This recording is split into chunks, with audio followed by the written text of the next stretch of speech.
Circus and the mule, this is bigger than the music. You really about to do it? Yeah, they tried to rig the game, but you can't fake influence. They get on it like that. Hey, I'm tripping, I'm sliding, I'm riding through the back like buck.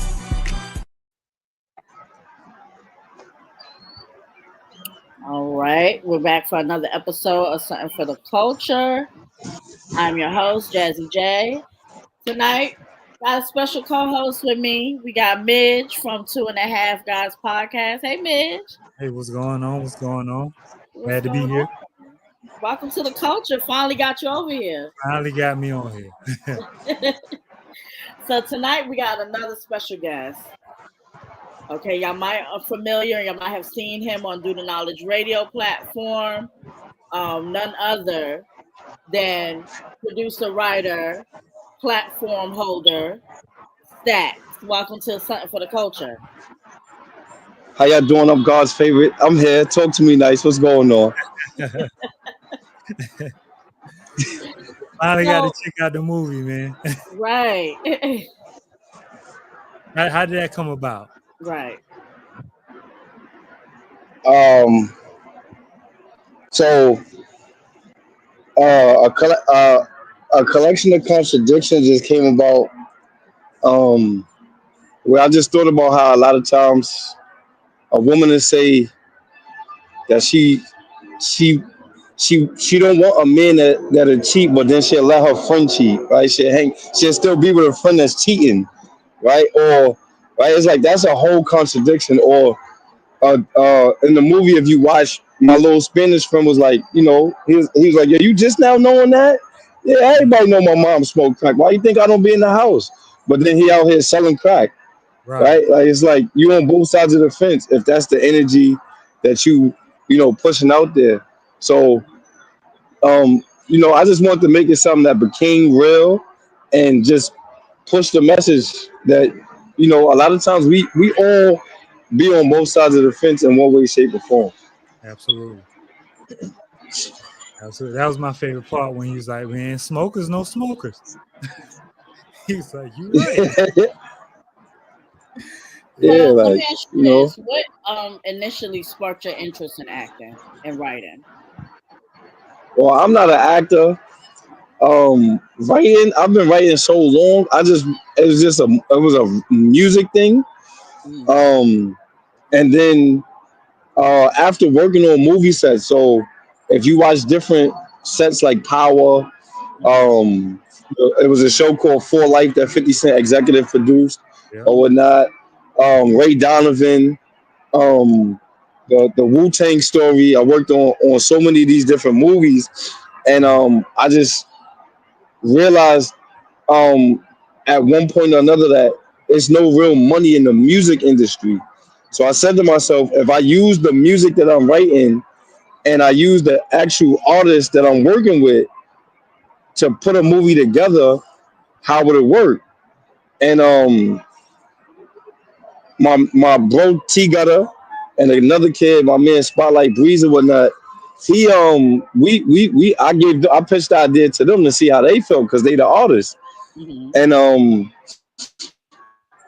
I never wrote anything down for like 4 months. We just spoke every single day for countless hours. And then we just put the plan together, got the cameraman to come out, and everything just came to light. And that was like the rest was history. So is your goal to stay behind the camera, or do you want to do more in front of the camera? So I had this conversation with a lady that's like a actress. She started in a lot of plays. How my mom grew up together. They actually used to rap together. She does a lot of things, but helping up and coming actors get on. So a lot of people was just proud of me for actually writing the movie, for starring in the movie. You know what I'm saying? Different things of that nature. She just was like, yo, the acting was horrible, right? She had to critique it. She couldn't just embrace it and receive it. And then when we held the conversation, I just told her, I said, a lot of people say that Denzel was a great actor, but I don't receive him as such because his style of acting is cliche. If you've seen one, you've seen them all, right? He's never really switched it up. But if you watch Lorenz Tate, right? Lorenz Tate went from Menace to Society, Love Jones, right? Like he's an actor, right? Makai Pfeiffer's an actor. So for me, I just I just want to get the notoriety for writing, but I'm more than willing to play a role, right? And I believe for anybody, like if you could do anything, if you should be able to play yourself, right? Right. You've been lying to yourself all these years about how rich you are and you're really broke, right? You should be able to play these roles real easily. It should come naturally. So I'm with being on both sides of the fence, but I'm never gonna stop writing. And I think that plays a part in Denzel. I think he's just himself in every movie, and we've seen him so long. We're just like, oh, that's him. So when we hear his voice, we see him. We're like, that's Denzel.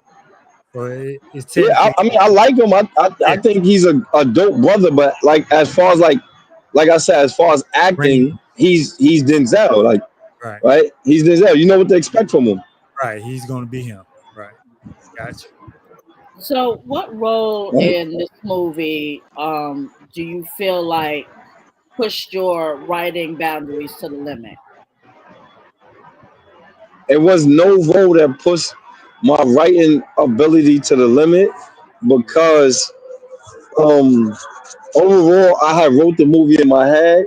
I never specifically wrote anything down because I had different situations. Like, for instance, the young lady that played my wife in the movie or ended up being my girlfriend in the movie or whatnot, she wasn't supposed to be my girlfriend or my wife in the movie. The one that was like doing the whole speaking life into me, getting me to transform into being a pastor was supposed to be my wife. Okay. So because I never wrote anything down, it was nothing for nobody to actually study, right? It was I'm prompting you in, and this is what I'm expecting from you. You don't have to say these particular lines verbatim, but just give me something that's symbolic to it, right? And that's how it worked out. It was like it's nothing that pushed my creativity to the limit because at 38 years old, I heard an older woman, God bless her soul. She told me like, "Yo, you lived a short, long life," if that makes sense. So my creativity comes from experience. And to go back to what you said about the critiquing, I think people got to realize, like, hey, you got to start somewhere. Like, we don't get budgets out of anywhere. People just don't have money to throw around. So we got to start with people we know, scripts. I'm doing this all on my own. I'm doing this myself. So you got to, when people critique, they got to understand you got to start somewhere. So, One of the dopest things about you saying that is I have a brother that did like 33 years, 34 years in prison. And one of the coolest things that he said, yo, the movie was fire. He said, the thing that I appreciated more than anything else about the movie is that you did a lot with having so little, right? And I think about that and just having a sister like Jack, a brother like Knowledge Born, right? Being a person that actually does when I have time to doing my podcast, Boss Talk, under Do the Knowledge radio, right? I think about that from the aspect of none of us have the same level of clout as a Jay Z, right? But we still make it happen on major levels, as if we actually had a budget that fits what Jay Z can pay for. You feel me? So like people miss that because of what they actually want to see and not actually what we have to offer, considering the little bit that we are bringing to the table because of the financial, what I'm saying, situation. I mean, when it comes to movies and TV shows, people are spoiled nowadays because you got so many streaming services, got so many different. So people think everything they consume got to be on the level that. And you got to know people. They started somewhere, so you got to give people a chance. Right. Everybody started with a I mean, pilot. That's what it starts with. A pilot is where it comes from. And from that pilot, then comes into an episode. And after that episode, then comes into hopefully a series of episodes. So you have, I believe, I'm in basically in agreement with you where everybody has to start somewhere at some point. And, you can't start on a broad, big budget right off the gate. That's just not reality. Absolutely. like I said, like so I held the conversation earlier, and I was saying to an artist that that was in the movie, the young lady Posh, I was saying to her and one of my other bros, because a lot of people that know that I used to rap, they be like, yo, if you should be doing this in the booth instead of writing for people and just giving it away. You might as well just do it. And I'm like, I lost my hunger, I lost the passion for it, but I still enjoy writing. So I don't need to be in the booth because that's not my place, right? Like Clark Kent went in the booth to become Superman. He didn't go in the booth to stay Clark Kent though, right? So for me, I'm not in a place where I feel like rapping, but I do understand this one particular thing, right? They got the Ball family. You got Lonzo Ball, LaMelo Ball, then you got the other Ball that just got the record deal for like Angelo. $8 million, right? Yeah. So, right, me actually rapping right now, right? I would have to build a certain level of fan base, right? Whereas a person that's like Angelo Ball, his family is already has a certain level of reflection and representation. You know what I'm saying? So I'm like, yo, if let's say I've been rapping for 10 years and I've been paying for studio time for 10 years and I've been paying for videos for 10 years, I've been paying for wardrobe for 10 years and marketing for 10 years. Only when they give me $5 million, they giving me what I spent just in one shot. I didn't make no money, right? And then now, you get this money and you got to get a different house. You got to have a different location, right? So I'm broke. I don't have no money. I don't have no money. So the They start realistic off version of it is it's not all what it seems, right? Like whereas at least with the movies, right? I'm me, right? I'm coming as me. I'm not looking to get signed. I'm not looking to have nobody uh, backing me in that light. I'm not saying that I wouldn't accept sponsorship, mhm. right? But overall, I'm not looking for $8 million after I done spent $7 million and then I only made $1 million, right? Like no, because that has to go right back to somewhere in reality, and people oftentimes miss that. This is the reason why all artists, if not most artists, are doing so many tours because they got to get that money back, right? Right. They still have to pay the label. They still have to do these different things. I have Well, it nobody to depends. pay. That depends because it depending on what they initially signed. So if you if you go into a contract, right? Let's just say, for example, a 360 deal. If you go into a 360 deal type of contract, you are already owing the record label before you put out anything because they're already fronting you the houses, that they're fronting you the costumes, they're fronting you everything basically that you're going to need anyway. So that you then have to pay that money back once you do make the money and you are doing the tours and the videos and all of that. So now you are still in the red. So after you get out of the red, I mean, it's just another never ending cycle with those type of contracts when it comes to artists, or in the Yeah, I industry. mean, and that's the reason why for me, I'm not in a place. I don't know nothing about no 360 because, right? Like even you think about some of the relationships you've been in, right? You you do a 360 and you facing the same way. So you break up with a girl, and then that song come on, break up to make up. That's a game, right? And because you keep doing this 360, sometimes you gotta do a 180. You gotta walk in and walk the fuck back out. I'm gone. But that also says you need to read that fine print. You also need to read the fine print before you sign on that dotted line. Yeah. That's how a lot The of fine, artists get into trouble. the fine print for me is I'm God's favorite. You can't play with me any kind of way, man.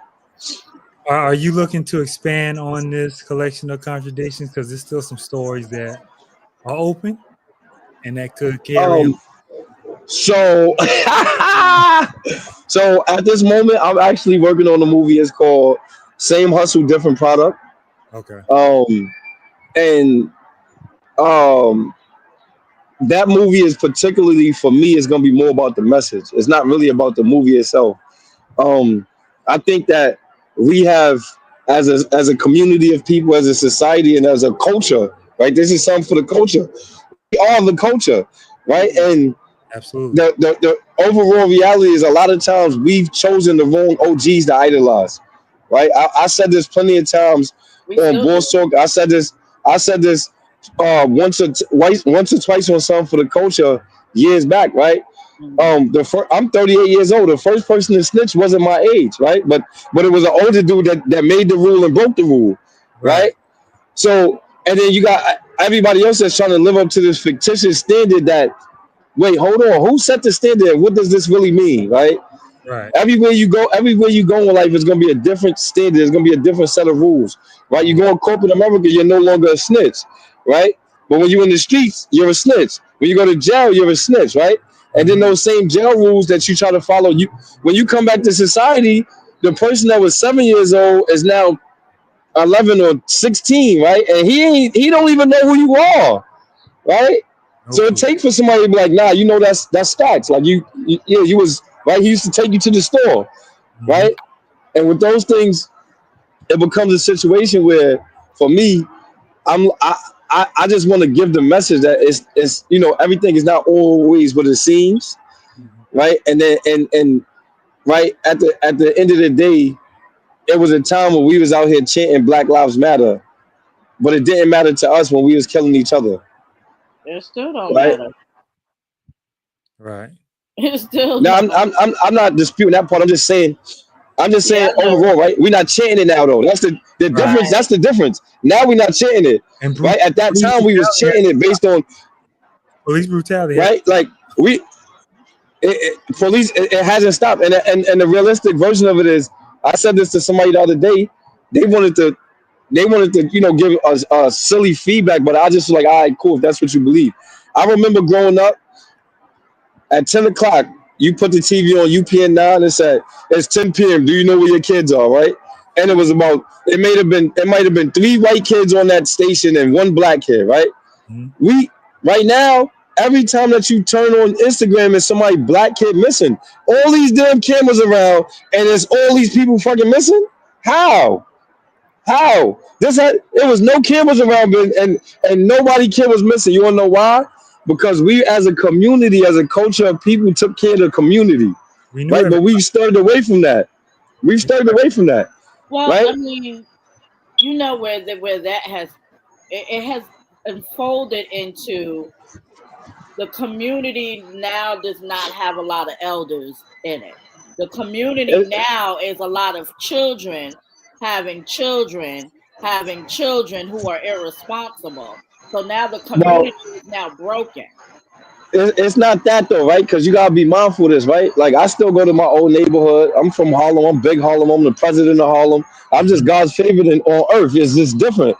But at the same time, when I see a bunch of those elder people, they be happy that they can get their money on the card now, because these young boys was idolizing robberies and they start robbing the older people, right? So now the older people don't say nothing to them no more, right? When I was growing up, the older dudes in my neighborhood was the ones that beat me up a little bit and then sent me home, and then my mom beat me, right? Now you can't say nothing to somebody's kid without them be like, that ain't your kid, mind your business, right? But like, so because nowadays, you got to understand, the kids nowadays are not respective of elders anymore. These kids are shooting grandparents. These kids are shooting other babies and stuff like that.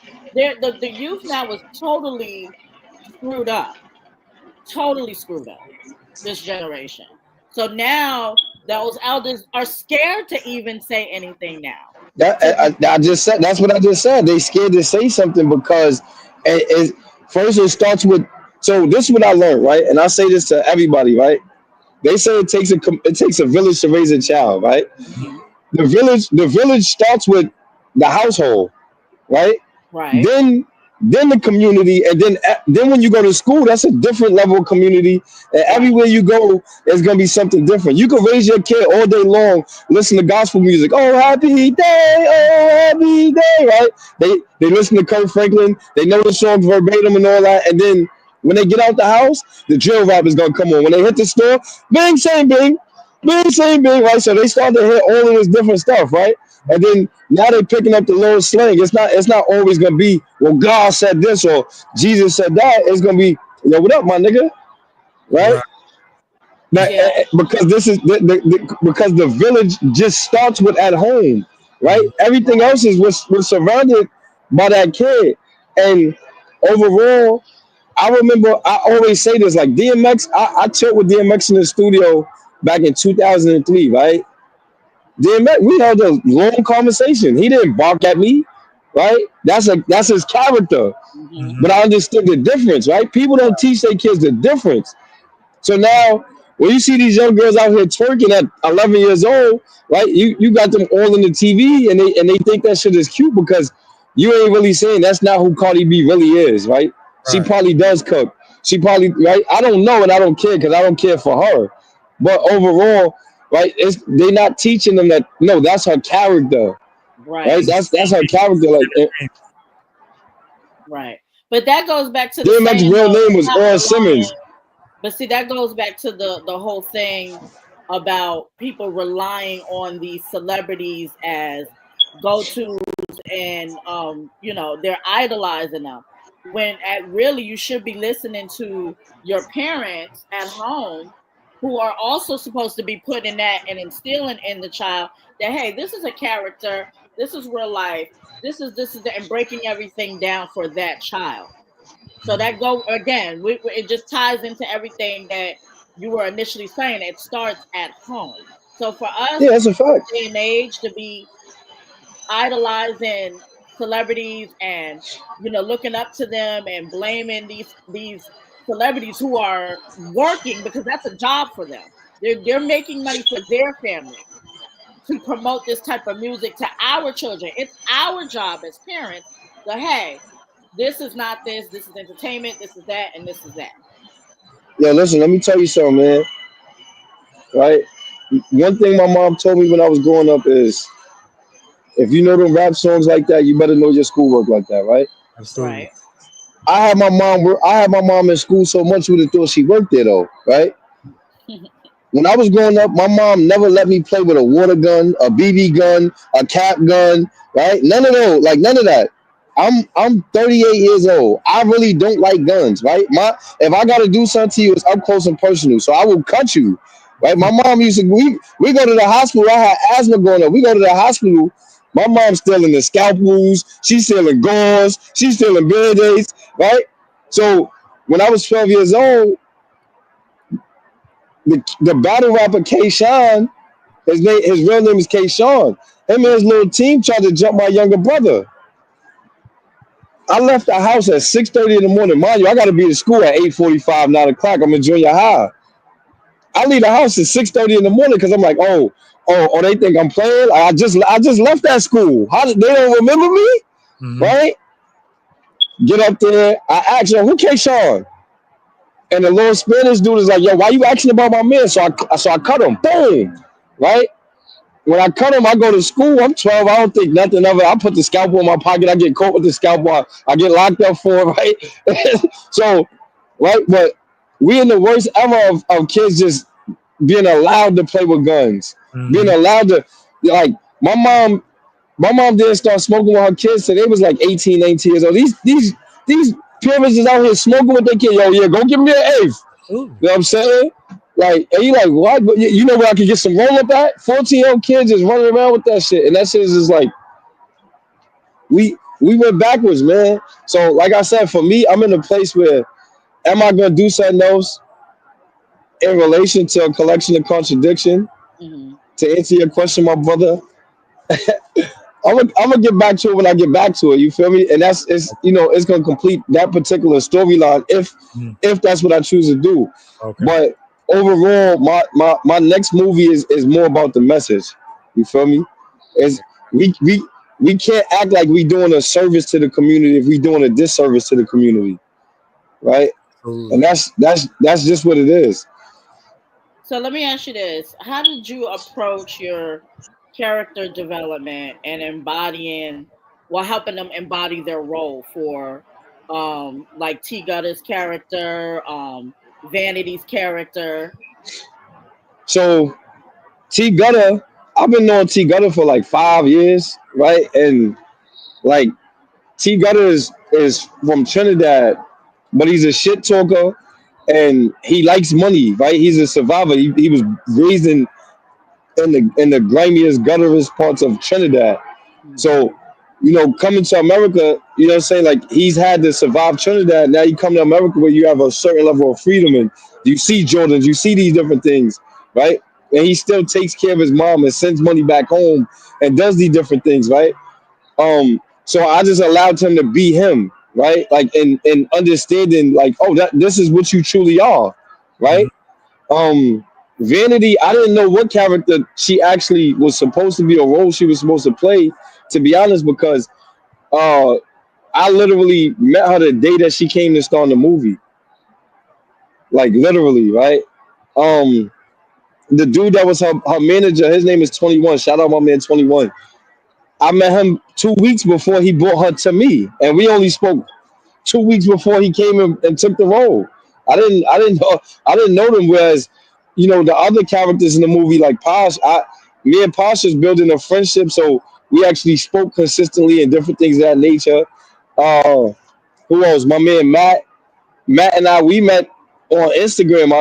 He was doing a podcast with his aunt, and we met in person. I was sleeping with this chick, and she was like, "Yo, yeah, Matt want to star in the movie." So he was in my first movie, put it on the scoreboard, and then we just continued to build from there. Um, my Puerto Rican man that looked like he white, um, right? Just because he looked like he white, I let him play a DA, right? And I felt like it would just fit him because he wasn't scared to take a role, right? Like, one of the most distasteful things that a person can tell me is like, "Yo, I'll take any role, but I ain't trying to die," or "I don't want to be a cop." And it's like, what? That's It's all acting. right in real life. Right. Right. Like you acting. You know what I'm saying? You might actually know how to play a cop better than you think. I You know what I'm see. saying? I see. Like Went from gangbang so. to investigator. Like Or even I forgot his name at the moment. I forgot his real name at the moment. But the kid that raped my sister, right? That we ended up chopping his legs off and all that. Like Mhm. I only been around him one time, and I just gave him a role. He didn't. He was actually a rapist in the movie. If you really pay right, attention to his storyline, he right. didn't have a problem with playing the role though, right? Because So it's not it's reality. it's it's easier for me to just give a person a role that they're willing to embrace and accept and deal with at that time than I have a person tell me what they will or won't do. Because then it becomes a situation where if you watch Put It on the Scoreboard, I had dudes tell me what they will. Now I ain't gonna play no snitch. I ain't gonna play no cop. I'm like, all right, good. I got a role for you right now. Look, yo, I want you to shoot him. He's dead right now. I don't need him for long, right? Right. And that's the difference. You see the roles of the people that got the longer roles was because they embraced the roles that was given to them. And the people that just got a 5 minute quick role was like, oh, I'm not doing this. All right, good. Look, you're But dead. I don't understand the whole notion of how you tell someone what you're not going to play in a movie. That's just like if you go to it's a job at the end of the day. You're doing a job. You're fulfilling a job. So that's you. And that's like if we all work at Walmart and I come in, we all work at Walmart now, and I come in. Oh no, I'm not gonna work the register. I'm not gonna be a greeter. Yeah, I'm not gonna be a greeter. Like who am I to I'm say gonna that? tell you. And I work. I'm gonna I tell don't you. work I'm gonna for tell you. I'm gonna tell you two parts to that though, right? I'm gonna tell you two parts to that, right? So the two parts to it is one, people actually have that approach with this particular way of filming because they're not getting paid, so it's not a job for them, Mhm. right? And then the thing is that people miss this a lot of times. Like no matter what you do in life, you're a representation of your work, right? So I got a contest that's going on May 23rd. It's called Drop the Mic as a contest. I gave every artist 10 tickets and I said they $20 a piece. Bring me $100. You keep $100, right? So now you made some money. You put in a little bit of work, right? You're gonna take the chance to win a video if you could win the contest, Mhm. right? The showtime is 8 o'clock. I guarantee you that people are gonna start showing up at 9, 10 o'clock, and they just gonna think that it's like that. You wanna know why? because people don't treat every opportunity like I'm Def Jam, like I'm Cops, like I'm Interscope, like I'm Jay-Z. They treat the opportunity like they are deserving of something, right? I'm supposed to be here so I can show up when I feel like it. That's the attitude that a lot of people have, Don't right? work. Okay. Right. And then the second part to it is just the reality that I had to learn in this particular atmosphere is right. People don't care about nothing that they don't feel like they passionate about, Mhm. right? So even you know how many artists that I work with that I literally paid for. I really wrote the hook, right? Picked the beat, wrote the hook, sent them the beat, sent them the hook, and then said, "Yo, we going to the studio Thursday," and I paid for the studio time, right? And then I still had to deal with their attitude and what they will or won't do, right? And it's like, yo, this is ridiculous. Like right, like, oh boy, this is crazy, right? So, like, I, I just understand both sides of it. I know where I'm going, and I know who I'm gonna be able to take with me. You feel But me? I get what you're saying, but you also gotta at some point, business is business, and you have to put if you want to establish your business to where you feel like it can go to another level. At some point, you have to make some boundaries. Forget what them people are talking about, because at the end of the day, whoever don't go along with the program, they'll fall by the wayside, Right. and that's just the It's, bottom line of that. I mean, it's a scripture in the Bible that I just was telling somebody this earlier, right? So God told Abraham, he said, I want you to take you and your wife and kids, and I want you to go over there. Just go to the far land, right? And Abraham took his nephew Lot with him, right? Mhm. And then God had to tell him, I didn't tell you to take him with you. This is the reason why all these things are stirring up, right? And I say that to say that everybody is not meant to go where you going, Of course right? not. Overall, though, right? I'm not gonna. I still won't. I still haven't put a person by the wayside because even with your attitude, you still bring something to the table, right? And the identity for me is this: if us right here, right? I don't know the brother, right? You know what I'm saying? I met you. I only been home 7 years, so I met you 7 years ago, right? Hmm. You bring something different to the table. I bring something different to the table. He brings something different to the table. We all know a lot of people, right? And some of the people that I know you, and some of the people that you know me. But then there's a whole bunch of people that don't know that I exist in your world, right? And there's a bunch of people that don't know.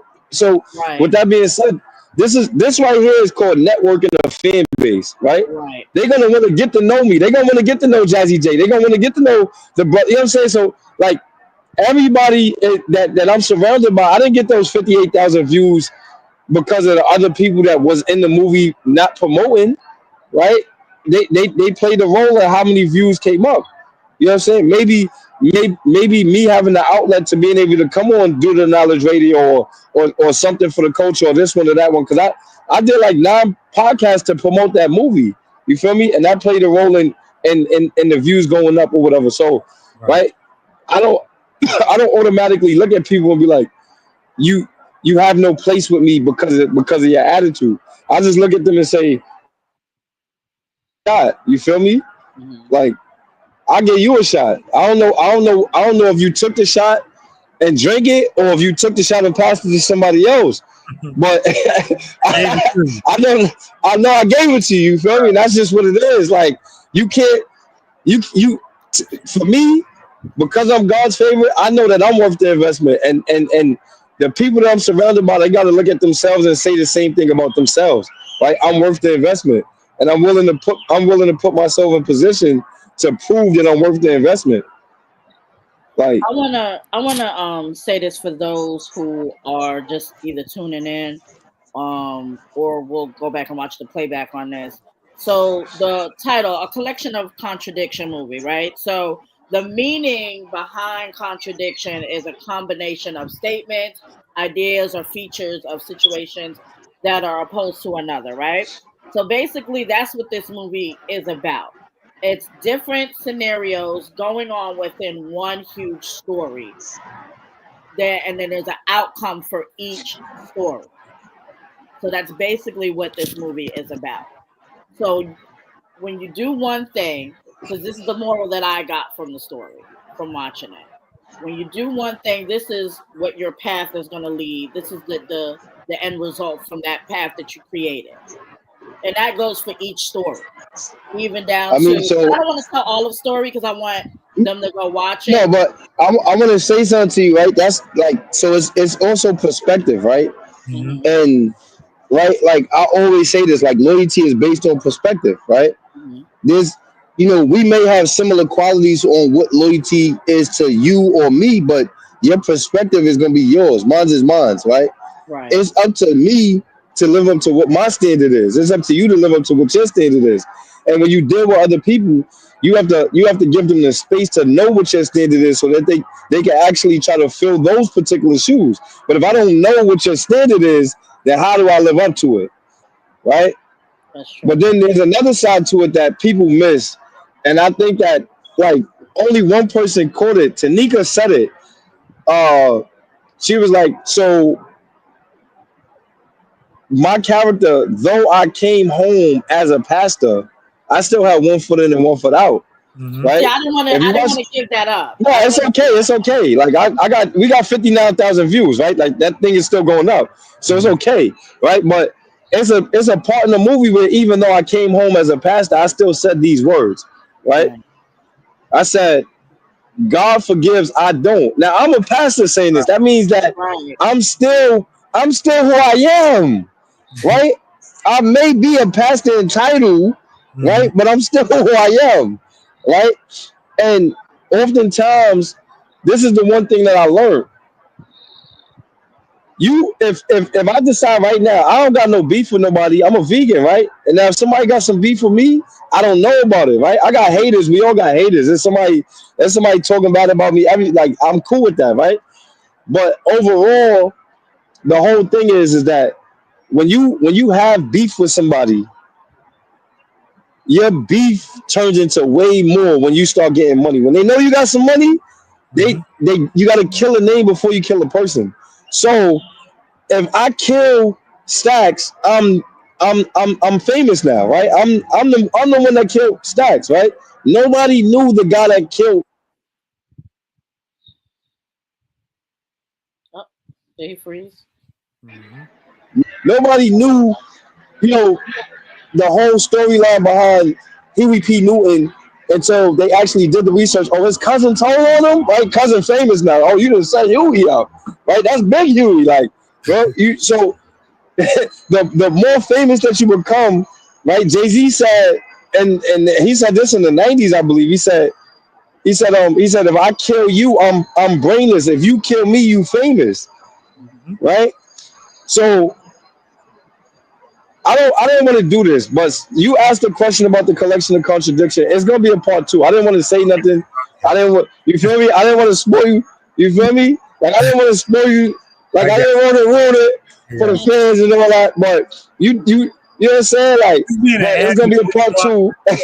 you being an avid movie watcher, Like you can tell it's gonna be a Right. part two or whatnot, and the part two is actually gonna highlight the different storylines that y'all are speaking of based on those characters, and that's just for the characters that decide to come back around. If they and don't come back around, you won't see them. and Like the, the contradiction with your old lady was like she just was talking to you about how she loved you. Then dude ran up on her, she gave him the number. I'm like, Right. yeah, that was easy. There was a lot of open-ended There was a lot of guns. scenarios. I mean, but if you pay attention, just remember, right? I said that a lot of people they roles were supposed to be longer. Look how short her role was. You didn't see her again, Right. right? So like it You was, really and thought it, it wasn't about it wasn't about I didn't have nothing for her, right? I I didn't have nothing for her attitude after a while, right? So now it's like, all right, we filming and we moving forward, and you're back there. You feel me? before you Because came on, Jazz was talking about that. So, yeah, I don't owe nobody nothing in real life. I don't owe nobody nothing. And when I die, look, y'all might laugh at this. Y'all might not even take it serious. Just remember that you heard it here first, right? the best thing about death, right? The best thing about death is you don't have to pay no bills, right? You don't got dead people don't owe nobody, Don't know nobody. right? No So if soul. I don't owe nobody, if I don't owe nobody while I'm on Earth, when I die, I'm still not gonna owe nobody. Shit. I don't know about that. It's some dead people that's still in debt now. I don't know. They Yeah, can't yeah, afford It my just debt. get pushed on to the other family yeah. members. That's You, all. you figure it out when you figure it out. You feel me? So like that's just what it is, right? Like, and one of the coolest things in the world that like I said, if you get some money right now, right? The girl that hated you in junior high school is gonna hate you more because it's not her, right? It's not him. It's not him for me, right? But then you get some money, and this is why life is so cool because on one side you got the person that hates you, right? For whatever reason, just because you got some money. On the other side, you start getting family members out the woodwork. Hey, cousin. Everybody got an idea. Right, This right. is how Like everybody want to get a piece of the pie now. You cousin. Just call me Cotton P.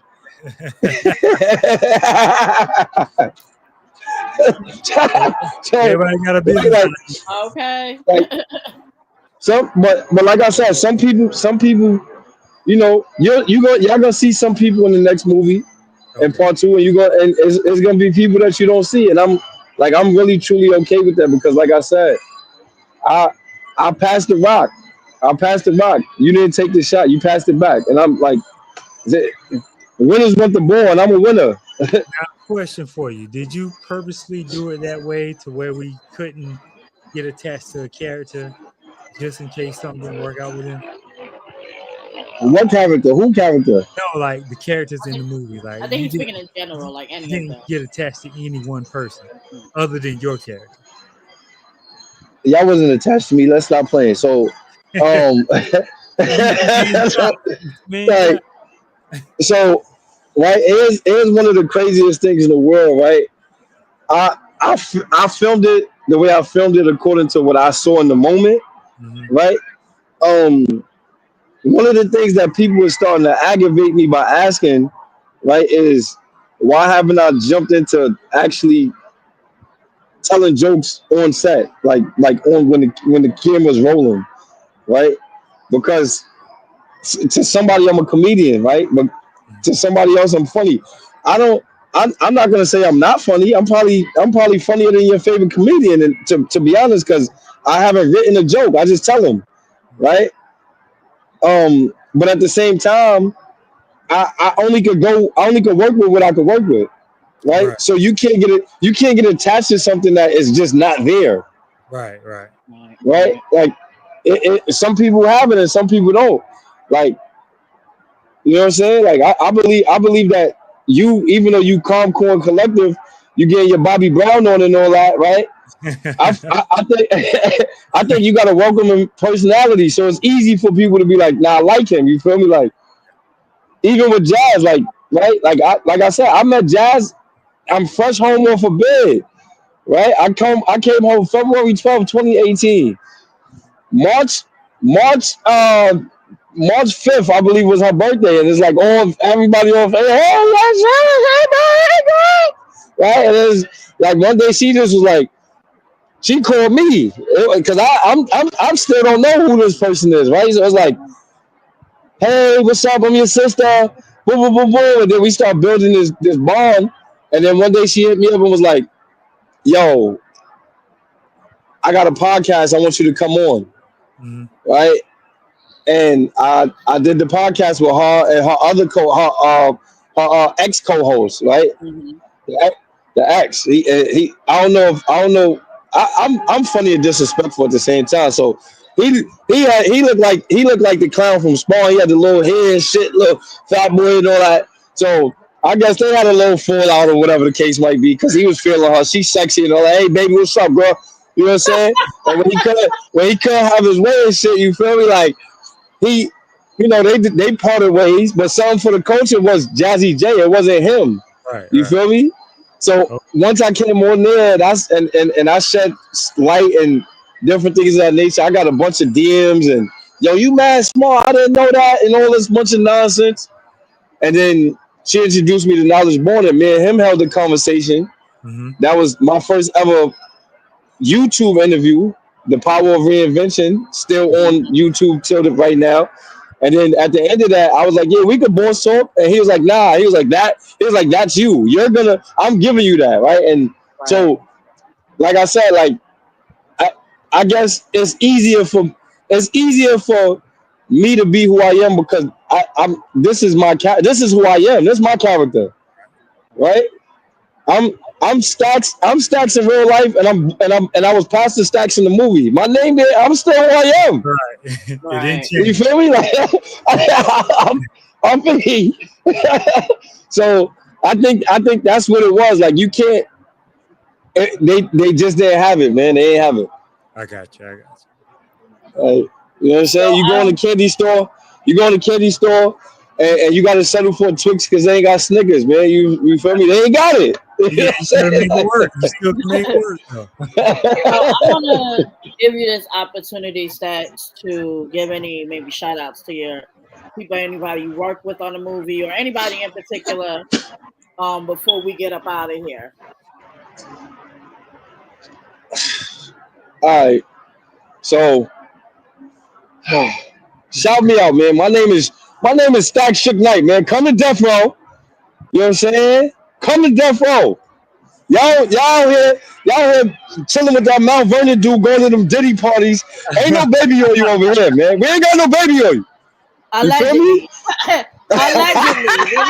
Let me say allegedly on this motherfucker. Allegedly. Right. You feel me? Nah, but seriously, man, shout out to like I don't want to miss nobody. So if I do miss you, that's charge it to my mind, not my heart. But shout out to Gutter. That's my man T Gutta Gwilla Gang. T Gutta Gwilla on Instagram if you want to find him. Posh, that's really my super friend. Vanity, my man 21. He got the karate. Uh, I don't want to pronounce it wrong. His name 21, man. I ain't gonna say what he got going on.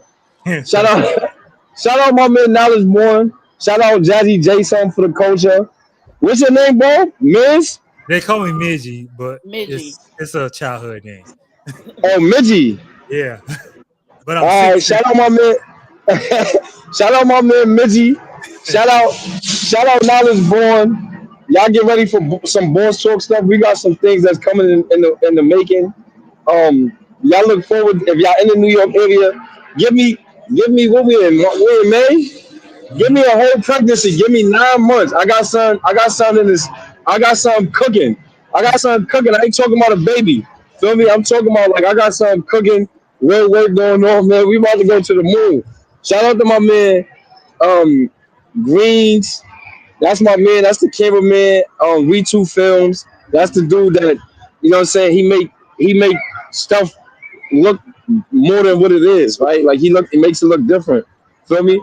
Shout out my DJ, my man DJ Boo Nitty. He was actually in my first movie. You know what I'm saying? Shout out anybody that's supporting the movement, right? This is like I said, we are the coaches. This is a movement that is for us by us. You know what I'm Right. saying? You can't I say this all the time, like as a people, black people, as a people that's from a man that's from Harlem, I think that we are the coaches, and they never embrace us. You feel Right. me? You Right. you you go in the Spanish store, they'll let you chill there as long as you spending some money, but you ain't gonna be in there you ain't gonna just be in there, get into the chicharron and the pollo and the penne. You feel me? You gotta pay Right. for that. They smack you on the head with the fly switch. You feel me? Like Right. so, you know. Shout out, like I said, shout out anybody that's supporting the movement. I don't wanna miss nobody. My man E, that's like I said, my Puerto Rican friend. He's not white. He's not white. He just looks white, right? Like that was the movie. Midge, I want to give you an opportunity to Did y'all? give Oh, a all shout right. out as well because you are also, and for those of y'all who listen, let me just say this because I used Oh, to. hold on, wait. Let me give this last shout out, man. Shout out to my daughter, man. One of my biggest inspirations, man. She gonna be 2 on Saturday. I waited, yo. I've been having sex since I was 11 years old, right? I had my daughter at 36. I waited 25 years to have a kid, man. Feel me? Like, and I know I was doing the sticky like in that thing. Like I was leaving it in there. Feel me? Like, but shout out to my baby girl Grace, man. Like Shout out to a her, lot of man. people, look, a lot of people don't even know, right? Her name really came from this, right? I know it's an older name for an older person.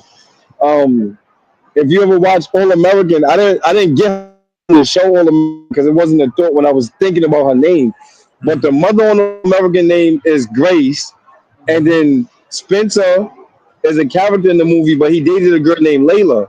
mhm. My initials is ALI. My daughter's initials is GLI because her middle name is Layla. But the reason that I came up with the name Grace for my daughter is because grace is something that is given by God, but is undeserving, Mhm. right? So the grace that we receive, considering us being sinners, is undeserving. The measure of grace that God gives us, right? And like I didn't feel like I deserved my daughter. For me, something that's undeserving, but still, I still received it. Now go Absolutely. ahead, shout me out. Talk to me nice, man. Talk about me. You feel That's me? right. I'm trying to So, talk about, man. I'm God's favorite. before I wrap everything up, Midge, I want to also give you an opportunity to give any shout outs because let me just say this too before you do that. Mhm, I was also Oh yeah, shout co-host out on to your Tanika B Love. My bad. I was also a co-host on your show, mhm. two and a Absolutely. half podcast when I was heavily pregnant with my For a last good little child. while. A trooper. Right, I was there for a good while, and I want everybody to go over there, follow that show. That is a decent show. Two, that's another black-owned show Yes. and they talk about movies by us, for us, um, TV shows, TV documentaries, shows, documentaries. you Please name go it, we over watch and follow them. You can also follow them on TikTok as well. it. Midge, Mhm. I'm gonna give you the floor to give any shout outs. Shout out to my boy Doe, man, who actually inspired me to start podcasting because he's been doing it for so long. So that's my co-host on Two and a Half Guys. Mm-hmm. We do it every Sunday, 8 o'clock. Movies, documentaries. Next week, I think we're doing the Gilbert Arenas doc, Untold, and another one. And then Tuesday we'll be on TikTok. And we're doing our top 5 horror films. So check us out, man. Two and a Half Guys everywhere, every platform, Spotify, Apple, Google, wherever you watch a playlist at or listen to them. We so Two and a Half Guys podcast. Yes, sir. And of Yo, course, we know I just Doe wanna over here. I wanna Doe has say been something. I wanna say something that I caught though, Jazz. She said what? she was a co-host. She said she was a Yeah. co-host on Two and a Half Guys. Why? Mm-hmm. Because it used to be a female. It's two and a half guys and a girl podcast. Those So I two was the guys and the girl. female. Yeah, That I was. means if y'all thought that she was smoking weed, What say happened, what? Tahiti? It went out. He went out. Say You that went out. again. Say what you said. You went out. I don't think he. I don't think so. You hear? You freezing up. Say it again. I can hear you. I can hear you. Was just going in and out. Oh, Yeah. Okay. Yeah. It's going. It keeps going in and out. But yeah, we know Doe over here. Doe has been on something for the culture without throughout the 8 years I've been on the air. okay. So shout out to Doe. Shout out to you, Midge, for taking time out of your busy schedule to come over Appreciate tonight. you having me. We would love to have you back, of course. Absolutely. Um, Also, let me take this time out to say this for those who don't know. This is my brother, and I'm extremely proud of him.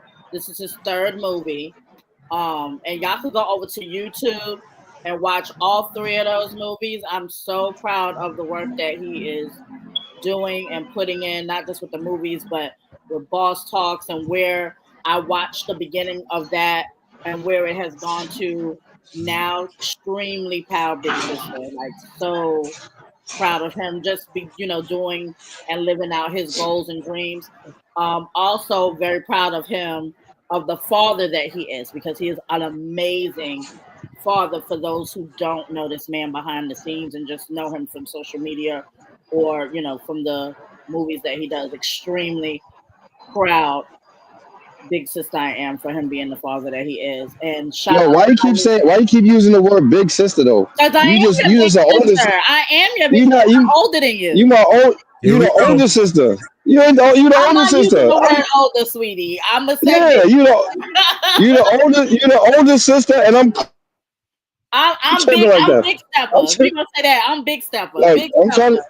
I told you you could be a big stepper, but I'm God's favorite, man. So you guys, you know what I'm saying? I respect you, Queen. What's a queen to a god, though? You feel me? Stop playing with me, man. So wait a minute. The Queens is the one that's created it. Don't never forget it. But look, shout out to my niece Grace. Happy birthday. We love you. Y'all please go support the movie, support all his movies, support the movement. A collection of Contradiction will hopefully be on Tubi soon, right? That's what we're working on.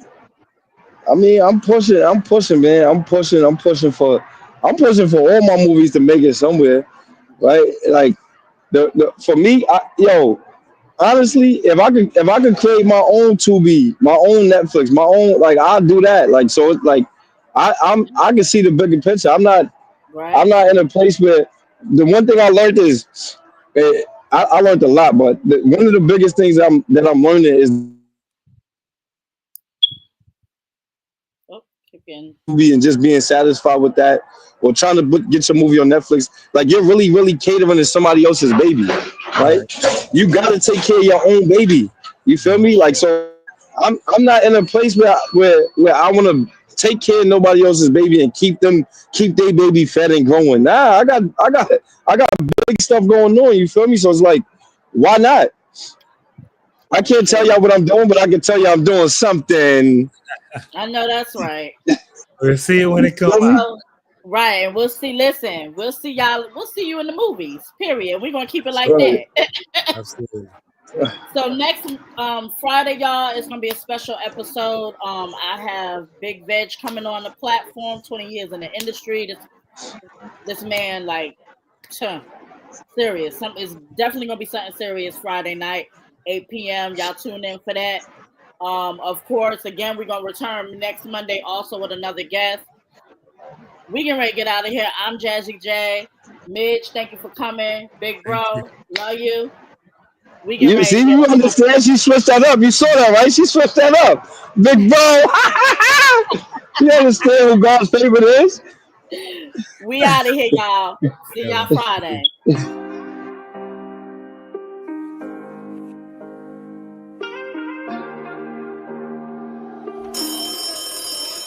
We gone. Every man wanna be a giant. Living high fraud, bang a couple clients. Money off he make, go and run a science. Nah stop bangy line, heart of a lion. I me fully paranoid, travel with me fire. I me never go so down, man off he say a prayer. Money off he make, so Monday, yo Monday, yo Monday, Monday, fuck enough girl and bust gun. Enough boy I chat up and me know them I just come. Money in my pocket and me chain them bust down. Stinking rich, son of fuck wrong. All who I doubt have it turning a believer. When them see me now me Benz or Beamer. Them want me dead poor, them a dreamer. Balenciaga on my feet, I no feeler. Them vets from the time me get my visa. And from me take a taxi to a Rima. Man I fly a foreign, me nah come back. Man I stack up the money, man I fi make it cabbage. I mean I know about love, cause me heart damage. I me know from me band, man I feel lucky planet. I me a hunt for the gold, come me have it. I me love chopping, I me love scamming. Anyway me spot the line, you know me have to bang it. Tell the client run the money, supersonic. Anyway me spot the line, you know me have to bang it. Tell the client run the money, supersonic. Every man wanna be a giant. Living high, fraud, bang a couple clients. Money I fi make, go and run a science. Nah stop, bangy line, heart of a lion. I'm me fully paranoid, travel with me fire. I me never go so dumb, man, I fi say a prayer. Money I fi make, so Monday, yo Monday, yo Monday. Now put him on a pan, hold fi no bitch. Can't turn a snitch and sell my soul fi be rich. Trinidad stepper, man, I done to the thing. Born as a king, and me love the trapping. And me clothes them real, me no do no capping. Be my keeper, my waist that I drop panty. Girl, I see the ghetto youth and why I suck it off clean. She call me Big Me, show me they in a big league. Make the be my ski street. Man love pussy, but the money feels sweet. That's why me bang a line 7 days a week. Work hard for me own car, nothing come cheap. When the clients send me money, then me feel complete. All my dogs them eat, from me chop them feed. Beer Henny we a beat, take a flight overseas. Henny we a beat, take a flight overseas. Every man wanna be a giant. Living high, fraud, bang a couple clients. Money I fi make, go and run a science. Nah stop, bangy line, heart of a lion. I'm me fully paranoid, travel with me fire. I me never go so dumb, man, I fi say a prayer. Money I fi make, so Monday, yo Monday, yo Monday.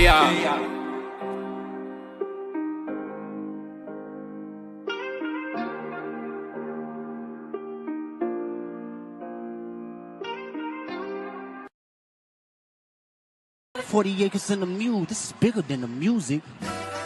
You really about No. They not like us. No. They not like us. What? They not like us. No. They not like us. No. They not like